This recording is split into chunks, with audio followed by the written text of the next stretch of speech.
नमस्ते। Divine journey में आप सभी का स्वागत है। ताट का वध। वाल्मीकि रामायण के अनुसार राजा दशरथ के चारों पुत्र जब वेदों के विद्वान, शूरवीर और सभी गुणों से संपन्न हो गए, तब एक दिन ऋषि विश्वामित्र उनके राज दरबार में उपस्थित हुए। राजा ने उन्हें अर्घ्य निवेदन कर उनके शुभ आगमन का उद्देश्य पूछा, साथ ही उसे पूर्ण करने का आश्वासन भी दिया। इस पर ऋषि ने बताया, मैं सिद्धि के लिए एक नियम का अनुष्ठान कर रहा हूँ। उसमें इच्छानुसार रूप धारण करने वाले सुबाहु और मारीच नामक दो बलवान राक्षस मांस और रक्त की वर्षा कर रहे विघ्न डाल रहे हैं। अद्यापि मैं स्वयं शाप देकर उन्हें नष्ट कर सकने में समर्थ हूँ, तथापि मैं उन्हें शाप भी नहीं दे सकता, क्योंकि वह नियम ही ऐसा है जिसमें आरंभ करने पर किसी को शाप नहीं दिया जाता। अतः उन्हें मारने के लिए मुझे श्री राम को दे दीजिए। इनके अलावा अन्य कोई उन्हें मार नहीं सकता। महर्षि की बात सुनकर राजा दो घड़ी के लिए संज्ञा शून्य हो गए। फिर सचेत होकर उन्होंने अनेक प्रकार के बहाने बनाकर उन्हें मना करने का प्रयास किया। राजा दशरथ के ऐसे वचन सुन ऋषि को क्रोधावेश हो आया। वे बोले, पहले वस्तु को देने की प्रतिज्ञा करके अब तुम उसे तोड़ना चाहते हो। प्रतिज्ञा का यह त्याग रघुवंशियों के विनाश का सूचक है। विश्वामित्र को क्रोधाविष्ट देख महर्षि वशिष्ठ ने राजा को अनेक तरह से समझाया।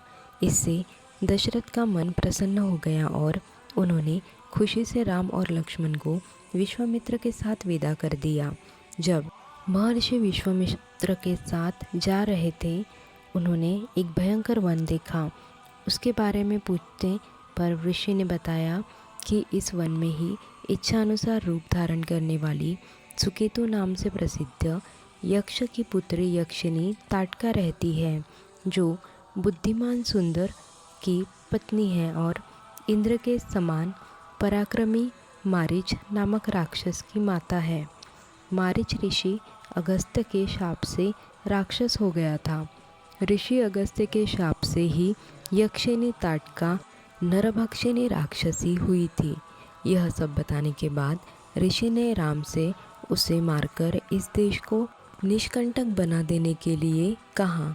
तब राम ने उसे मारने की प्रतिज्ञा की और फिर धनुष के मध्य भाग में मुट्ठी बांधकर पृष्ठता पर तीव्र टंकार दी, जिसकी आवाज़ से चारों दिशाएं थर्रा उठी।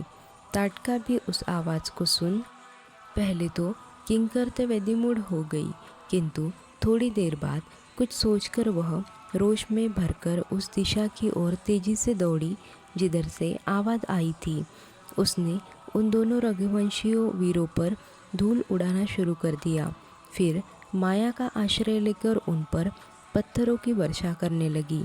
यह देखकर राम कुपित हो उठे और उन्होंने अपने तीखे बाणों से उस निशाचरी के दोनों हाथ तथा लक्ष्मण ने उसके नाक कान काट डाले। अदृश्य हुई तारका पर जब राम ने शब्दवेदी वाण का संहार किया, तब जोर जोर से गर्जना करती हुई दोनों भाइयों पर टूट पड़ी। पुनः राम ने एक वाण चलाकर उसकी छाती में मारा और उसका अंत कर दिया। ताटका को मारी गई देख इंद्र आदि देवताओं ने राम की बहुत प्रशंसा की और विश्वामित्र जी से प्रजापति कुशाश्व के सत्यधारी और तपोबल संपन्न अस्त्र को राम को समर्पित करने की प्रार्थना की। उस ताटका वन में ही मुनि ने अनेकानेक अस्त्र शस्त्र तथा शक्तियाँ राम को प्रदान की तथा उन अस्त्रों की संहार विधि भी उन्हें समझाई। तत्पश्चात सिद्धाश्रम पहुंचकर मुनि विश्वामित्र ने विधि विधान से यज्ञ का आरंभ किया, जिसकी रक्षा राम और लक्ष्मण करने लगे। तभी मारीच और सुबाहु नामक राक्षस अपने अनुचरों के साथ सब और अपनी माया फैलाते हुए यज्ञ मंडप की ओर दौड़े आए और रक्त की वर्षा करने लगे। यह देख कमलनयन राम ने अपने धनुष पर मानवास्त्र का संधान कर मारीच की छाती पर मारा, जिसके आघात से वह पूरे 100 योजन की दूरी पर समुद्र के जल में जा गिरा और उसके बाद शीघ्र ही अग्नेयास्त्र की संधान कर सुबाहु की छाती पर चलाया, जिसके लगते ही सुबाहु धरती पर गिर पड़ा। आशा करते हैं वीडियो आपको पसंद आया होगा। वीडियो को लाइक, शेयर और सब्सक्राइब करके कमेंट ज़रूर करिएगा।